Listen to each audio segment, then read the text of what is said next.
আমরা দেখব নবম দশম শ্রেণীর পদার্থবিজ্ঞান বিষয়ের দ্বিতীয় অধ্যায় অর্থাৎ গতির এমসিকিউ প্রশ্ন কিভাবে সমাধান করা যায়। আমরা বিভিন্ন অংশগুলো ভাগ করে দেখব কোন কোন অংশ থেকে কিভাবে প্রশ্ন আসে এবং সেগুলোর কিভাবে উত্তর সহজে করা যায় এবং কিভাবে টাইম সেভ করা যায়, কম সময়ে কিভাবে বেশি সমাধান করা যায়। তো welcome to smart academic solution. চলো শুরু করি। প্রথমেই যদি দেখি ত্বরণের একক কোনটি, যে কোনো রাশির একক, এটা যখন তোমরা একটা বছর পার করবে, নবম শ্রেণীর শেষ দিকে বা মাঝামাঝি সময়েও চলে আসবে, এটা একেবারেই তোমাদের মুখে মুখে চলে আসবে। এত সহজ এমসিকিউ আশা করাটা কিন্তু ঠিক না। তারপরেও এই ধরনের একটা এমসিকিউ আমাদের অনেক সময় থাকে, বিভিন্ন রাশির একক থেকে আমাদের প্রশ্ন আসে। ত্বরণ রাশিটা কিভাবে তৈরি হয়? ত্বরণ মানে হলো সময়ের সাপেক্ষে বেগের পরিবর্তনের হার, অর্থাৎ a equal v minus u divided by t. তাহলে উপরে ভি মাইনাস ইউ অর্থাৎ বেগের পরিবর্তন বা ডেল ভি, এবং নিচে হলো টি। বেগের একক আমরা জানি মিটার পার সেকেন্ড। এটাও কিভাবে হয়? বেগের একক তো তৈরি হয় সময়ের সাপেক্ষে স্মরণের হারকে বেগ বলি, তাহলে স্মরণের একক ডিভাইডেড বাই সময়ের একক হয়ে যাচ্ছে মিটার পার সেকেন্ড। তো এই সময়ের একক আবারও সেকেন্ড হয়ে যাচ্ছে এম এস ইনভার্স টু। এটা আমি জানি, তোমাদেরকে না দেখালেও পারবে তোমরা স্টিল, একেবারেই যদি কেউ নতুন থেকে থাকো তাদের জন্য। আচ্ছা, এরপরে যদি দেখি আমরা ঘড়ির কাঁটার গতি কীরকম গতি। চ্যাপ্টারটার নাম গতি, এবং এই অধ্যায়ে কিন্তু তোমাদের গতির কয়েকটা প্রকারভেদ সম্পর্কে আলোচনা করা আছে। এই প্রকারভেদগুলো ইম্পর্ট্যান্ট। এর মধ্যে এই যে পর্যায়বৃত্ত গতি, ঘড়ির কাঁটার গতি কেমন গতি? পর্যায়বৃত্ত গতি। ওই পর্যায়বৃত্ত গতিটা বা এর যে ক্লাসিফিকেশন, সরল স্পন্দন গতি, এইগুলো একটু বেশি ইম্পর্ট্যান্ট। পর্যায়বৃত্ত গতি কোনগুলো হয়? যদি কোনো বস্তুর গতিপথ এমন হয় বা যদি কোনো বস্তুর গতির প্রকৃতি এমন হয় যে সে তার গতিপথের একটা নির্দিষ্ট বিন্দুকে নির্দিষ্ট সময় পর পর একই দিক থেকে অতিক্রম করে, তখন ওই বস্তুর গতিকে আমরা বলবো পর্যায়বৃত্ত গতি। তো ঘড়ির কাঁটা যদি আমরা চিন্তা করি, ঘড়ির কাঁটাগুলো কেমন থাকে? আমাদের ঘড়ির কাঁটার যে কোনো একটা পয়েন্টকে যদি আমরা স্পেসিফাই করি, ধরলাম এটা আমাদের সেকেন্ডের কাঁটা, সে কী করবে? প্রতি 1 মিনিটে একবার ঘুরে আসে, এবং এই যদি 12 পয়েন্টকে আমরা মার্ক করি, সে 12 কাছে যদি এই মুহূর্তে থাকে, 12 কাছে আবার কখন আসবে? ঠিক 1 মিনিট পরে বা 60 সেকেন্ডস পরে আবার সে এই 12 কাছে আসবে। তাহলে এই একই দিক থেকে অতিক্রম করলো এবং নির্দিষ্ট সময় পর পর অতিক্রম করলো। এই ধরনের গতিকে আমরা বলি পর্যায়বৃত্ত গতি। পরের অংশে চলে যাই। কি বলা আছে? স্থির অবস্থান থেকে বিনা বাধায় পড়ন্ত বস্তু নির্দিষ্ট সময় যে দূরত্ব অতিক্রম করে তা ওই সময়ের, দেখো আমাদের পড়ন্ত বস্তুর ক্ষেত্রে বিজ্ঞানী গ্যালিলি কিন্তু বেশ কিছু সূত্র প্রদান করেছেন। বিনা বাধায় পড়ন্ত বস্তুর উনি এক্সপেরিমেন্ট করেও দেখিয়েছেন। সেখান থেকেই এই সূত্রটা, এই এমসিকিউটা চলে এসেছে। তার 3টা প্রতিপাদ্য বিষয় ছিল। হ্যাঁ, তার টোটাল তার সূত্রে যে 3টা বিষয় নিয়ে আলোচনা করা হয়েছে, এর মধ্যে যদি আমরা দেখি, স্থির অবস্থান থেকে বিনা বাধায় পড়ন্ত বস্তুর নির্দিষ্ট সময় অতিক্রান্ত দূরত্ব, সময় এবং দূরত্বের সম্পর্কের মধ্যে গ্যালিলি ধারণা দিয়েছিলেন 3 নং সূত্রে, এবং সেখানে বলেছিলেন স্থির অবস্থান থেকে বিনা বাধায় পড়ন্ত বস্তুর নির্দিষ্ট সময় অতিক্রান্ত দূরত্ব ওই সময়ের বর্গের সমানুপাতিক। তাহলে এখানে আমাদের সঠিক উত্তর হলো খ, বর্গের সমানুপাতিক। এবং দ্বিতীয় সূত্রে বেগ এবং সময়ের মধ্যে তিনি সম্পর্ক স্থাপন করেছিলেন। দ্বিতীয় সূত্র কি বলেছিল? স্থির অবস্থান থেকে বিনা বাধায় পড়ন্ত বস্তুর নির্দিষ্ট সময় প্রাপ্ত বেগ ওই সময়ের সমানুপাতিক, অর্থাৎ ভি ইজ প্রপোর্শনাল টি। এটা 2 নং সূত্র ছিল, আর এটা হলো আমাদের 3 নং সূত্র। আচ্ছা, এরপরে যদি দেখি সরল দোলকের গতি কী রকম গতি। সরল দোলকের গতি একটি সরল স্পন্দন গতি, এটা একটা বিশেষ ধরনের পর্যায়বৃত্ত গতি। পর্যায়বৃত্ত গতি যখন ডিটেলস পড়বে তোমরা, তখন এই সম্পর্কে তোমাদের ধারণা একদম স্পষ্ট হবে। এরপরে যদি দেখি নিচের কোনটি ভেক্টর রাশি। একেবারেই কিন্তু বেসিক, এই চ্যাপ্টারটা পড়তে গিয়ে নবম দশম শ্রেণীতে তোমরা অনেকেই ভেক্টর রাশি সম্পর্কে ধারণা নাও না। তার ফলশ্রুতিতে কি হয়, এইচএসসিতে গিয়ে প্রচুর কষ্ট পেতে হয়। এবং ফিজিক্স সম্পর্কে যদি তুমি ভালো ধারণা নিতে চাও, ভেক্টরকে অ্যাভয়েড করার কোনো সুযোগ নেই। ভেক্টরকে বাদ দিয়ে ফিজিক্সকে চিন্তা করা যাবে না। সকল ক্ষেত্রে আমাদের ভেক্টরটা খুব ইম্পর্টেন্ট। তো বলবো প্রথম থেকেই ভেক্টর সম্পর্কে খুব ভালো ধারণা রাখবে সবাই, এখানে ভেক্টর রাশি কোনগুলো? আমাদের আশেপাশের অধিকাংশ রাশিই কিন্তু ভেক্টর রাশি হয়। ভেক্টর রাশি বলতে কোন রাশিগুলোকে বুঝি আমরা? যেগুলো মান এবং দিক উভয়ই আছে। তাহলে এখানে কোন রাশিটার মান এবং দিক উভয়ই আছে বলো তো? এখানে আমাদের স্মরণ, এটা এমন একটা রাশি যে রাশিটার মান এবং দিক উভয়ই আছে। স্মরণের সংজ্ঞার মধ্যেই কিন্তু এটা বলা আছে। দেখো স্মরণের ডেফিনেশনে কি বলা আছে? বস্তুর আদি ও শেষ অবস্থানের মধ্যবর্তী সরল রৈখিক ব্যবধানকে বলা হচ্ছে স্মরণ। তাহলে বস্তুর আদি অবস্থান, ধরে নিলাম যে তুমি এই একটা পয়েন্টে আছো, এই পয়েন্ট থেকে তুমি যে দিক খুশি সেদিক ঘোরাঘুরি করে এই পয়েন্টে এসে পৌঁছালে, তাহলে তোমার স্মরণ কোনটা? এটা তোমার আদি অবস্থান এবং এটা তোমার শেষ অবস্থান। তাহলে আদি এবং শেষ অবস্থানের মধ্যবর্তী সরল রৈখিক ব্যবধান। তোমার বন্ধু ধরো এইভাবে করে এই অবস্থানে এসে পৌঁছালো, তারও কিন্তু স্মরণ এই একই একই হবে। তোমার অন্য কোনো বন্ধু হয়তো এইভাবে করে এসে পৌঁছালো, তারও কিন্তু স্মরণ ওই একই হবে। আদি অবস্থান এবং শেষ অবস্থানের মধ্যবর্তী সরল রৈখিক ব্যবধান। তাহলে স্মরণের দেখো একটা নির্দিষ্ট ডিরেকশন আছে, কোথায়? এই যে আমাদের আদি অবস্থান থেকে এক্স ইনিশিয়াল থেকে এক্স ফাইনাল, আদি অবস্থান থেকে শেষ অবস্থানের দিকে। তাহলে স্মরণ একটি ভেক্টর রাশি। বস্তুর অবস্থানের পরিবর্তনের হারকে কি বলে? একটু আগেই আমরা দেখলাম বস্তুর অবস্থানের যে পরিবর্তন হয়, অবস্থানের পরিবর্তনের হারকে বলা হয় দ্রুতি। কনফিউজড হওয়া যাবে না, অনেকেই আমরা একটু কনফিউজড হয়ে যাই। সময় সাপেক্ষে বস্তুর অবস্থানের যদি পরিবর্তন ঘটে, এটাকে সাধারণত আমরা ডি দ্বারা প্রকাশ করি। সময় সাপেক্ষে বস্তুর অবস্থানের পরিবর্তনকে বলি আমরা দ্রুতি। প্রবলেমটা হচ্ছে অনেক ক্ষেত্রে এই ডিটার পরিবর্তে আমরা এস ব্যবহার করি, ডি এর পরিবর্তে অনেক ক্ষেত্রেই এস ব্যবহার করি, কিন্তু সাধারণত এস ব্যবহার করা হয় কিন্তু স্মরণের ক্ষেত্রে। এবং স্মরণের সময় সাপেক্ষে বস্তুর স্মরণের হারকে বলা হয় বেগ। তাহলে যদি বলতো বস্তুর অবস্থানের পরিবর্তন না হয়ে স্মরণের হার, তখন কিন্তু তার উত্তর হয়ে যেত বেগ। কিন্তু এখন কিন্তু বলেছে অবস্থানের পরিবর্তনের হার, অর্থাৎ এখানে আমাদের সঠিক উত্তর হয়ে যাচ্ছে দ্রুতি। এইটাতে আরও কনফিউশন কোথায় তৈরি হয় দেখো, এই দ্রুতি এবং বেগ দুইটা রাশিকেই কিন্তু আমরা স্মল ভি দ্বারা প্রকাশ করি। এই দ্রুতি এটাকেও স্মল ভি দ্বারা প্রকাশ করি, আর যে বেগ আমাদের তাকেও কিন্তু স্মল ভি দ্বারা প্রকাশ করি। কিন্তু দ্রুতি আর বেগের পার্থক্য কি? দ্রুতি স্কেলার রাশি, বেগ হলো ভেক্টর রাশি। আশা করি এটাতে তোমরা কনফিউজড হবে না, বেসিকটা ভালো করে পড়লে বুঝতে পারবে, একেবারেই সহজ জিনিস এটা। পরের প্রশ্ন যদি দেখি, একটু ম্যাথমেটিক্যাল টার্ম, এগুলো কিন্তু চলে আসে, ম্যাথ, ছোটোখাটো ম্যাথ একেবারে। একটি গাড়ির বেগ 30 মিটার/সেকেন্ড থেকে সুষমভাবে হ্রাস পেয়ে 5 সেকেন্ড পরে 10 মিটার/সেকেন্ড হয়, গাড়িটির ত্বরণ কত? তা আমরা ত্বরণ তো জানি, ত্বরণ এ ইকুয়াল কি? ত্বরণ এ ইকুয়াল হলো v minus u divided by t, অর্থাৎ শেষ বেগ মাইনাস আদি বেগ ডিভাইডেড বাই সময়। তাহলে গাড়ির বেগ 30 মিটার/সেকেন্ড থেকে 10 মিটার/সেকেন্ড হলো, তাহলে 30 হলো আমাদের আদি বেগ, আর 10 হলো শেষ বেগ, আর 5 হলো সময়। তাহলে এখানে কি আসবে আমাদের? আদিবেগ ইউ, ইউ হলো 30, আর শেষ বেগ হলো ভি, ভি এর ভ্যালু কত? 10, এবং আমাদের সময় হলো 5 সেকেন্ড, অর্থাৎ টি এর ভ্যালু হলো 5। তাহলে এটা কত থাকবে আমাদের? -4 মিটার/সেকেন্ড স্কোয়ার। তাহলে যেহেতু আমাদের ত্বরণ জানতে চেয়েছে, অতএব মাইনাস সহ যে উত্তরটা -4 মিটার/সেকেন্ড স্কোয়ার, অর্থাৎ গ, এটাই কিন্তু সঠিক উত্তর। কিন্তু যদি মন্দন জানতে চাইতো তখন কি বলতাম? তখন কিন্তু ঘ সঠিক উত্তর হতো, কারণ মন্দন কথাটার মধ্যেই এই ঋণাত্মক বিষয়টা চলে আসতো। এই বিষয়টাতে সবাই একটু কেয়ারফুল থাকবে, ভুল না হয়ে যায়। আচ্ছা, পরে দেখো গ্রাফ বা লেখচিত্র খুবই ইম্পর্টেন্ট, কিন্তু এই গ্রাফ থেকে আমাদের সবসময় প্রতি বছর আর কি দেখা যায় কোনো না কোনো একটা বোর্ডে চলেই আসে সিকিউ, হ্যাঁ, উদ্দীপক চলে আসে, আবার এমসিকিউ চলে আসে। এখানে আমাদের সময় এবং বেগের গ্রাফ দেখাচ্ছে। প্রশ্নে জানতে চাচ্ছে নিচের বেগ সময় লেখচিত্রের কোনটি মুক্তভাবে পড়ন্ত বস্তুর বেগ নির্দেশ করে?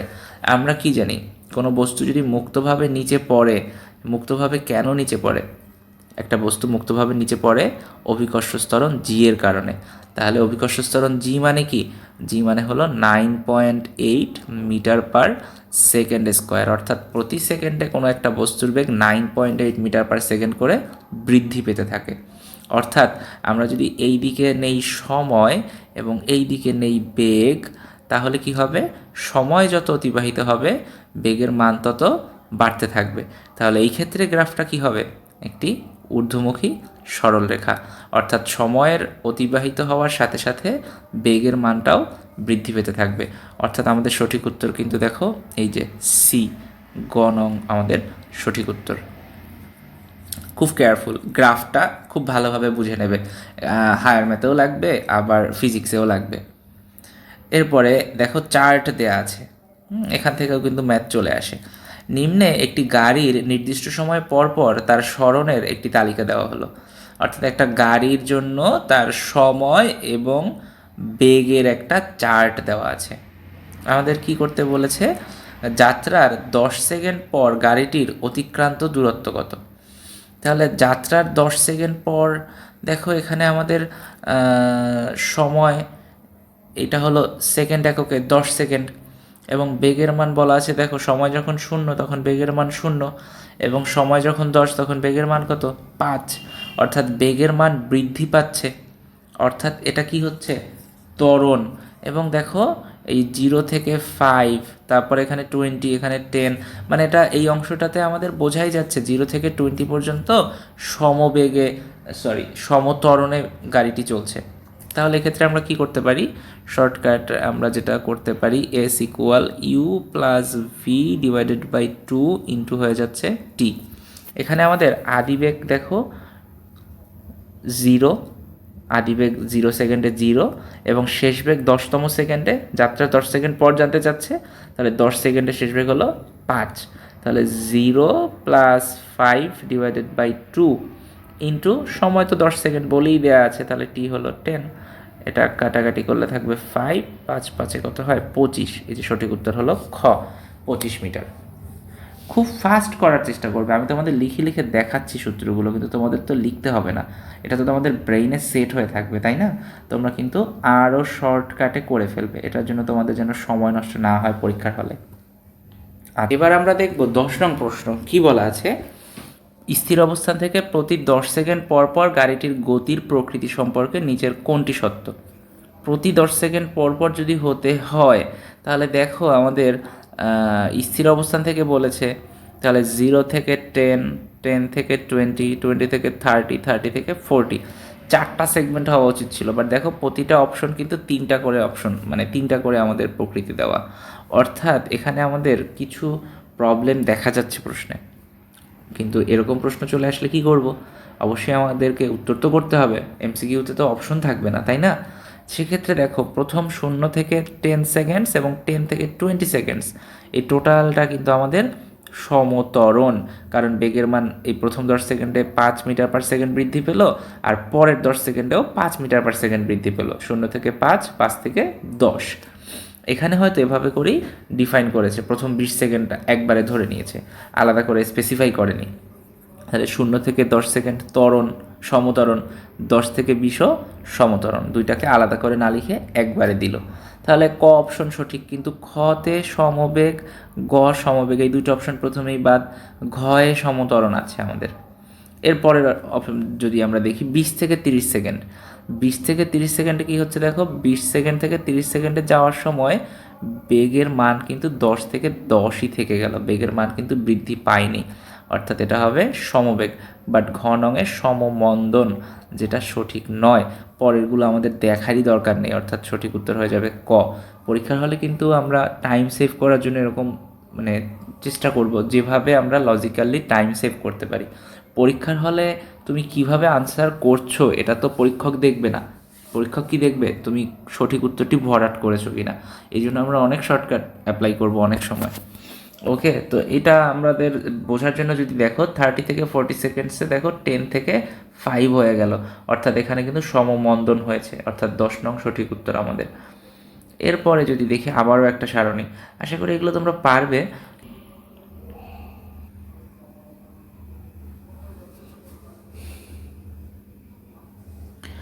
আচ্ছা, যে দৃঢ় বস্তুর সাথে তুলনা করে অন্য বস্তুর অবস্থান নির্ণয় করা হয় তাকে কি বলে?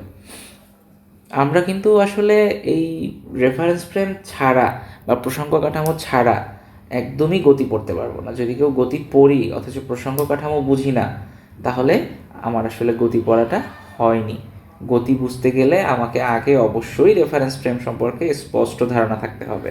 এখান থেকে একটা প্রশ্ন একেবারেই বেসিক না আসার সম্ভাবনা থাকে, আবার কখনো কখনো চলেও আসতে পারে। যে দৃঢ় বস্তুর সাথে অন্য কোনো বস্তুর অবস্থান নির্ণয় করা হয় তাকে বলা হয় প্রসঙ্গ কাঠামো। তোমার বাসার গেট থেকে তোমার স্কুল 1 কিলোমিটার দূরে, এখানে প্রসঙ্গ কাঠামো কোনটি? দেখো, প্রসঙ্গ কাঠামো আমরা যদি পড়াশোনা করে থাকি অবশ্যই জানি যার সাপেক্ষে তুলনা করা হয় অন্য কোনো বস্তুর অবস্থান বা গতির প্রকৃতি, যার সাপেক্ষে আমরা বিবেচনা করি ওইটাই হলো প্রসঙ্গ কাঠামো। তো এখানে তোমার বাসার গেট, এই গেটটাই হলো প্রসঙ্গ কাঠামো। গেট থেকে স্কুল কোথায়? 1 কিলোমিটার দূরে। অর্থাৎ তোমার স্কুলের দূরত্বটাকে তুমি ডিফাইন করছো তোমার বাসার গেটের সাপেক্ষে। অর্থাৎ সঠিক উত্তর কিন্তু খ। খ হোক, গেট হলো আমাদের প্রসঙ্গ কাঠামো। 15 নং প্রশ্নে কি বলা আছে? সময়ের পরিবর্তনের সাথে পরিপাশের সাপেক্ষে যখন কোনো বস্তুর অবস্থানের পরিবর্তন ঘটে না, অবস্থানের পরিবর্তন না ঘটলে তখন তাকে আমরা বলি স্থিতিশীল বস্তু। কিন্তু পরম স্থিতি বা পরম গতি বলতে তো কিছু হয় না, এটা আমরা জানি। অর্থাৎ সঠিক উত্তর আমাদের 15 নং ক। কোন ধরনের গতি বৃত্তাকার, উপবৃত্তাকার বা সরলরৈখিক হতে পারে? আমরা জানি, আমরা পড়াশোনা করেছি নিশ্চয়ই, পর্যায়বৃত্ত গতির প্রকারভেদগুলো বলা আছে। হ্যাঁ, পর্যায়বৃত্ত গতি 3 প্রকারই হতে পারে, বৃত্তাকার হতে পারে, উপবৃত্তাকার হতে পারে, সরলরৈখিকও হতে পারে। তাহলে 16 নং সঠিক উত্তর হলো খ। 17 নং, একটি গাড়ির বেগ 30 মিটার/সেকেন্ড থেকে সুষমভাবে হ্রাস পেয়ে 5 সেকেন্ড পরে 10 মিটার/সেকেন্ড হয়, গাড়ির ত্বরণ কত? আশা করি এই ম্যাথ একেবারেই সিম্পল, আমরা করতে পারবো, আর আমরা না এটাতে সময় নষ্ট করি। 18 নং কি বলা আছে? কোনো সাইকেল আরোহী একটি গাড়ির 84 মিটার পশ্চাৎ হতে 20 মিটার/সেকেন্ড সমবেগে তার দিকে যাত্রা শুরু করলো। তাহলে ধরলাম এখানে আমাদের একটা গাড়ি আছে, হ্যাঁ, তো এই গাড়িটা থেকে কি করবে? এইখানে ধরে নিলাম একটা গাড়ি, এই গাড়ি থেকে 84 মিটার, এই যদি হয় গাড়ি, এই গাড়ি থেকে 84 মিটার পেছন থেকে একজন সাইকেল আরোহী, সাইকেল কীভাবে আঁকবো? আচ্ছা, ধরে নিলাম যে এইটাই একটা সাইকেল, হ্যাঁ, এই একটা সাইকেল। একজন সাইকেল আরোহী কী করবে? এখান থেকে 84 মিটার পেছন থেকে এই গাড়ির দিকে সমবেগে যাত্রা শুরু করলো, এবং এই সাইকেলটা কত বেগে চলছে? বলা আছে সাইকেলটা 20 মিটার/সেকেন্ড সমবেগে যাত্রা শুরু করলো। একই সময় গাড়িটি 2 মিটার/সেকেন্ড স্কোয়ার সমত্বরণে, অর্থাৎ এই যে গাড়িটা চলছে, এই গাড়িটা কিন্তু দেখো একই সময় চলা শুরু করেছে, তার মানে কি গাড়িটার আদিবেগ হলো 0, কিন্তু গাড়িটা 2 মিটার/সেকেন্ড স্কোয়ার সমত্বরণে চলতে শুরু করলো। তাহলে এরা 6 সেকেন্ড পর মিলিত হবে। এই ধরনের ম্যাথ কিন্তু আমাদের সাধারণত 4 নং প্রশ্নে চলে আসে। আমাদের যে সিকিউ কোশ্চেন, সিকিউর 4 নংয়ে সাধারণত এই ধরনের ম্যাথ দেখা যায়। বাট এটা যদি আমাদের এখন এমসিকিউতে করতে হয়, আমরা কি করব না? অবশ্যই করব। তাহলে আমরা এগুলো কীভাবে সলভ করি? আমাদের শর্টকাট টেকনিক কি? আমাদের তো এত কিছু লিখতে হবে না। আমরা জানি, ধরে নেই আমরা যে সব সময় কীভাবে করি, যে ধরি সাইকেলটি টি সময় পরে এক্স দূরত্বে মিলিত হবে। অর্থাৎ আমাদের এই এক্স কত হয়? যদি বাস বা গাড়ি যেটা আছে, আমাদের গাড়িটাকে স্ট্যান্ডার্ড ধরি, তাহলে এই টি সময়ে গাড়িটার যেহেতু ত্বরণ আছে, গাড়িটার অতিক্রান্ত দূরত্ব কী হবে? যেহেতু গাড়িটার ত্বরণ আছে, গাড়ির অতিক্রান্ত দূরত্ব হবে এস, ধরো সি, গাড়ির অতিক্রান্ত দূরত্ব ইউটি প্লাস হাফ এটি স্কোয়ার, এই সূত্রের সাহায্যে করতে হয়। কিন্তু আমরা তো এত কিছু ডিটেলস লিখবো না, কারণ কি এখানে আদিবেগ তো 0, তাহলে লেখা যায় কি হাফ এটি স্কোয়ার। তাহলে এখানে এস সি ইকুয়াল কি লেখা যাচ্ছে? হাফ, আর এর ভ্যালু 2 এবং টি স্কোয়ার, 2 কাটাকাটি যায়, তাহলে থাকে কি গাড়িটির অতিক্রান্ত দূরত্ব s c equal t square. এবং আমাদের যে সাইকেল আরোহী কী করতে হবে? সাইকেল আরোহীর তো এই এসসি গাড়ি যে দূরত্ব অতিক্রম করেছে তা তো অতিক্রম করতে হবে, সাথে আরও 84 মিটার বেশি অতিক্রম করতে হবে, যেহেতু সে 84 মিটার পেছনে আছে। তাহলে আমরা কি করতে পারি? সাইকেল আরোহী কী করবে? সে এই যে এসসি যে দূরত্ব এটা অতিক্রম করবে, আরও 84 মিটার দূরত্ব অতিক্রম করবে। হ্যাঁ, এটা হলো মোট অতিক্রান্ত দূরত্ব সাইকেল আরোহীর। এবং সাইকেল আরোহীর অতিক্রান্ত দূরত্ব কি? সমবেগ, অর্থাৎ এসসি ইকুয়াল হবে ভিটি। এখান থেকে এই যে ভি মানে কত? 20, অর্থাৎ আমরা যদি এখানে ক্যালকুলেশন করতে চাই, এসসি ইকুয়াল হয়ে যাচ্ছে 84 সাইড চেঞ্জ করলে ওপাশে গেলে মাইনাস হয়ে যাবে, এটা হবে 20t মাইনাস 84। তো আমরা এতখানি কি লিখে লিখে করব? আমরা তো ক্যালকুলেশন দেখলেই বুঝতে পারবো, যেহেতু গাড়িটি সমবেগে চলছে, যেহেতু গাড়িটি স্থির অবস্থা থেকে চলতে শুরু করেছে, অতএব এই অংশটা শূন্য হবে এবং সূত্রে হাফ এ টি স্কোয়ার, আর এখানে এর ভ্যালু 2, অতএব 2 এবং হাফ কাটাকাটি গিয়ে শুধু টি স্কোয়ারই থাকবে। তো আমরা শর্টকাটে কি লিখবো, শুধু এক সাইডে লিখবো টি স্কোয়ার এবং অন্যদিকে লিখবো 20t মাইনাস 84। টি স্কোয়ার ইকুয়াল, আমরা এভাবে সরাসরি ক্যালকুলেশন করে ফেলবো, টি স্কোয়ার ইকুয়াল 20t মাইনাস 84। দ্বিঘাত সমীকরণ তোমরা ক্যালকুলেটারেও সলভ করতে পারো, যদি লিখে করতে চাও তাও করতে পারো। এখানে এটা সলভ করলে কি আসবে আমাদের দেখি একটু। যদি দ্বিঘাত সমীকরণের বীজ নির্ণয়ের সমীকরণে যাই আমরা, তাহলে কি হবে, টি ইকুয়াল হবে মাইনাস বি, মানে -20 plus minus root over b square -4 a মানে 1 আর সি মানে কত 84, এবং নিচে থাকবে কি 2 ইন্টু এ। তাহলে এটা ক্যালকুলেশন করলে কি থাকবে, উপরে হবে 20। দেখো এই আমাদের এখানে যদি 84 এবং 4 মাল্টিপ্লাই করি এই অংশটাতে, হ্যাঁ এই অংশটাতে 84 ইন্টু 4, তাহলে থাকবে 336, আর 20 স্কোয়ার মানে 400, তাহলে 400 থেকে যদি 336 বিয়োগ করে দেয় তাহলে থাকবে কত আমাদের, থাকবে শুধু 64। 64কে রুট করলে কি হবে, 64কে রুট করলে সেটা হয়ে যাবে 8, আর এখানে এটা হয়ে যাবে 20 প্লাস 8 মানে 28, নিচে আছে আমাদের 2। তাহলে একবার কি উত্তর হবে দেখো, একবার এখানে 20 প্লাস 8 ডিভাইডেড বাই 2, আর একবার কি হবে 20 মাইনাস 8 ডিভাইডেড বাই 2, এই দুটো উত্তর পাবো, যেহেতু আমাদের এখানে দ্বিঘাত সমীকরণ প্লাস মাইনাস। তাহলে 20 প্লাস 8/2 মানে কি 14 সেকেন্ড পর, অর্থাৎ 14 সেকেন্ড পরে না মিলিত হবে, এটা ফর শিওর। এই যে সঠিক উত্তর খ 2 নং।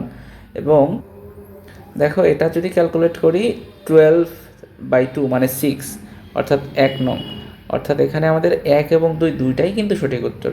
আমাদের এখানে সঠিক উত্তর হয়ে যাচ্ছে ক 1 ও 2। দেখো এই ম্যাথগুলো খুব ডিফিকাল্ট হয়ে যাবে এমনটা ভাবার কিছু নাই, খুব ফাস্ট তুমি সলভ করার চেষ্টা করবে এবং ব্রেইনের মধ্যে ক্যালকুলেশন যতটা বেশি করতে পারবে তোমার তত টাইম সেভ হবে। যদি চলে আসে আনসার তো করতে হবে, তাই না? নিচে তথ্যগুলো লক্ষ্য করো, সময়ের সাথে বস্তুর সুষম দ্রুতির পরিবর্তন হলো ত্বরণ। আচ্ছা, বস্তুর বেগের পরিবর্তনকে আমরা ত্বরণ বলি, দ্রুতির পরিবর্তনকে তো ত্বরণ বলি না, কিন্তু ওই যে পরিবর্তন দেখলেই অনেকে ত্বরণ বলে ফেলতে পারি। Be careful.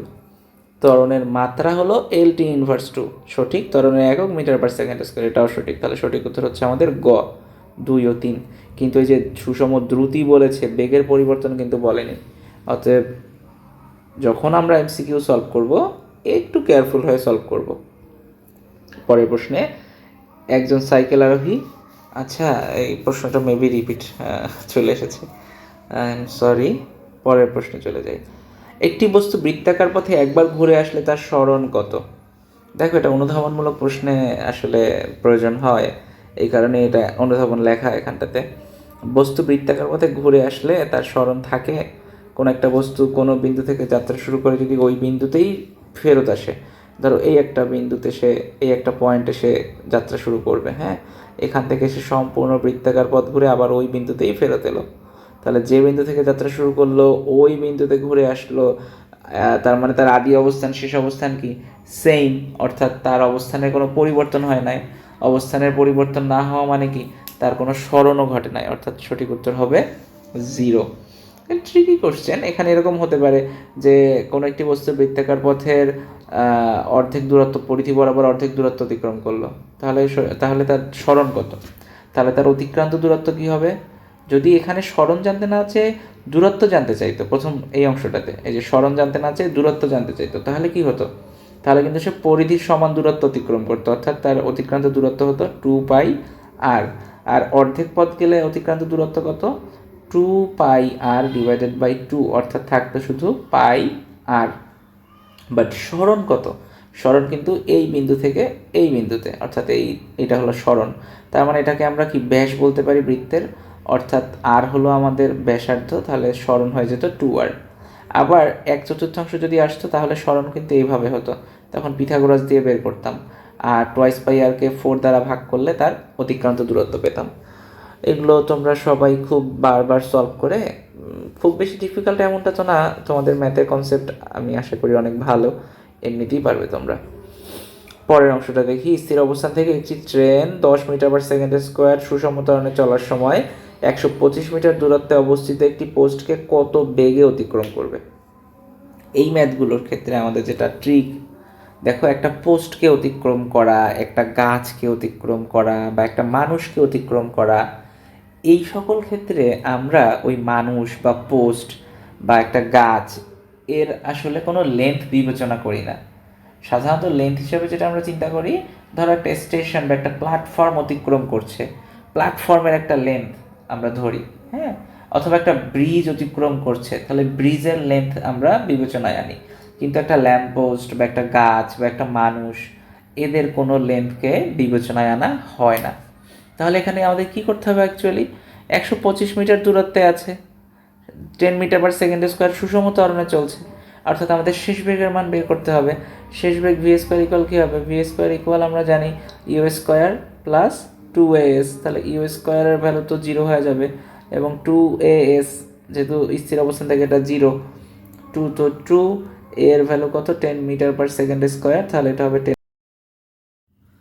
দেখো এখানে আমি ভুলে 10-এর উপরে স্কোয়ার ব্যবহার করে ফেলেছি, এবং স্কোয়ার ব্যবহার করলে কিন্তু উত্তর সঠিক হবে না।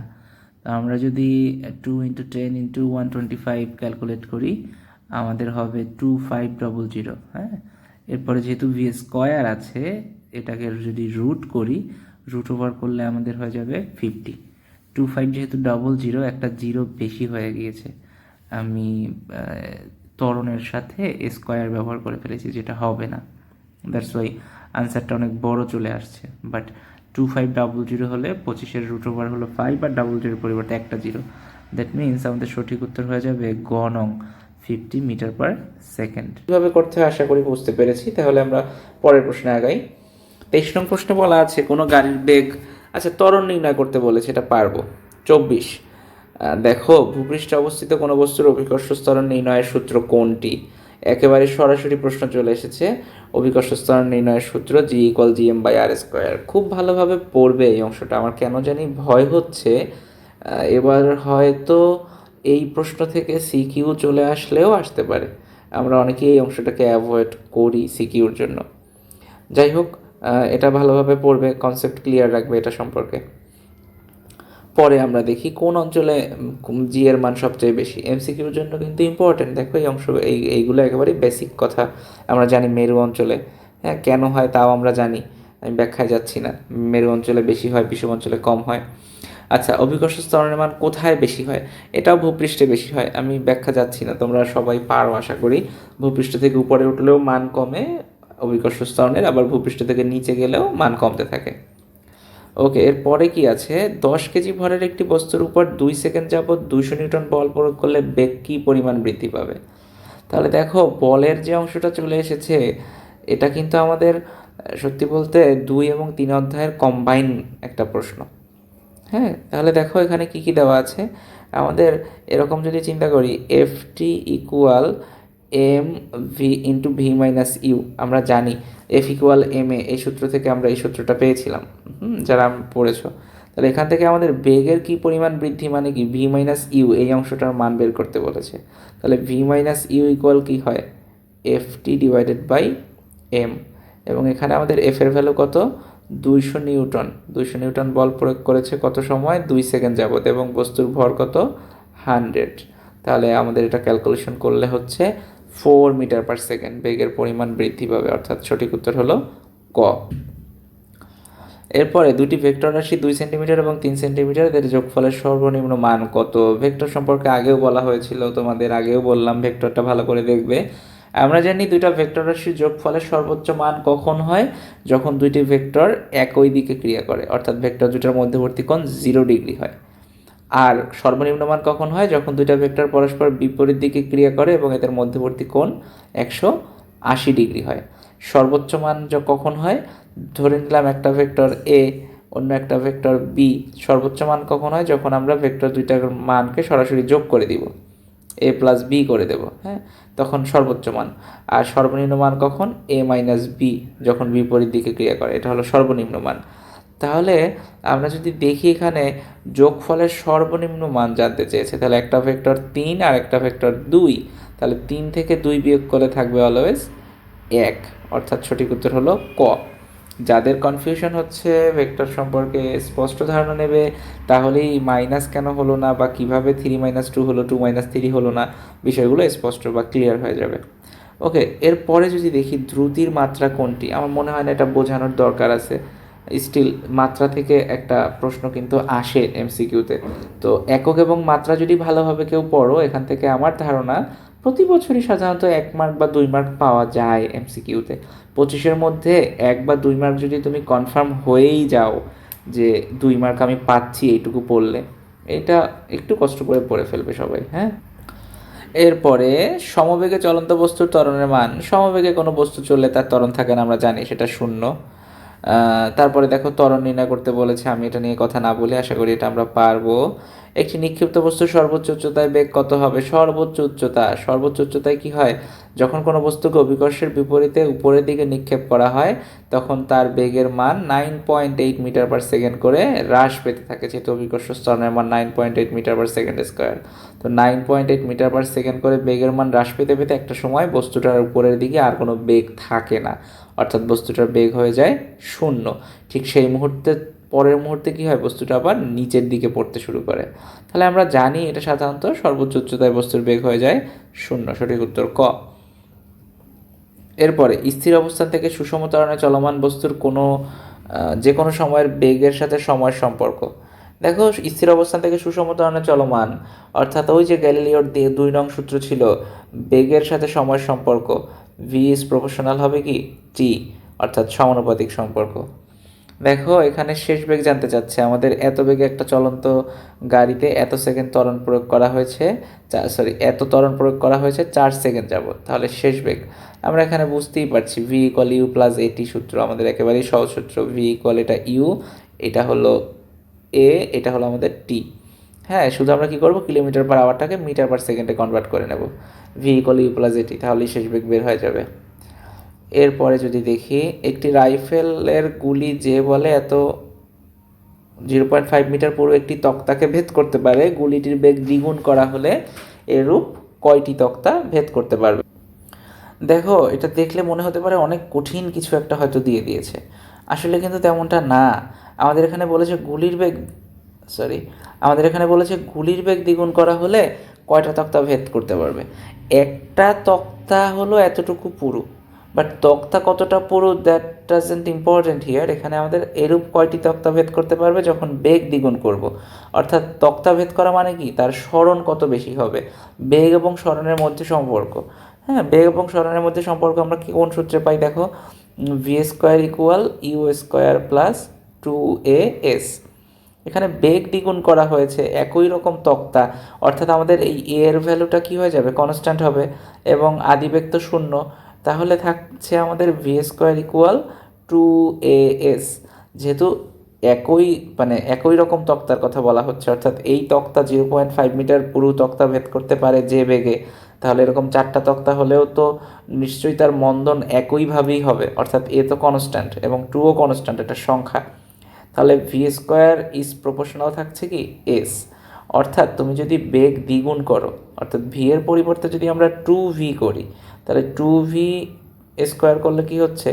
4v স্কোয়ার, তার মানে 4 হয়ে যাচ্ছে, 4 গুণ হয়ে যাচ্ছে, অর্থাৎ সরণের মান কত হবে? বেগ দ্বিগুণ করলে সরণও কিন্তু 4 গুণ হবে, অর্থাৎ এরকম 4টি তক্তা ভেদ করতে পারবে। আমরা যদি সিম্পলি চিন্তা করি, V square is proportional S, V square is proportional S, তাহলেই হয়ে গেল। তাহলে আমাদের দুইটি যদি বেগ দ্বিগুণ করা হয়, তাহলে এরকম 4টি তক্তা সে ভেদ করতে পারে। আশা করি বুঝতে পেরেছো। যারা বুঝতে পারোনি, বেসিকটা ভালো করে পড়ে ফেলবে, তাহলে কনসেপ্ট ক্লিয়ার হয়ে যাবে।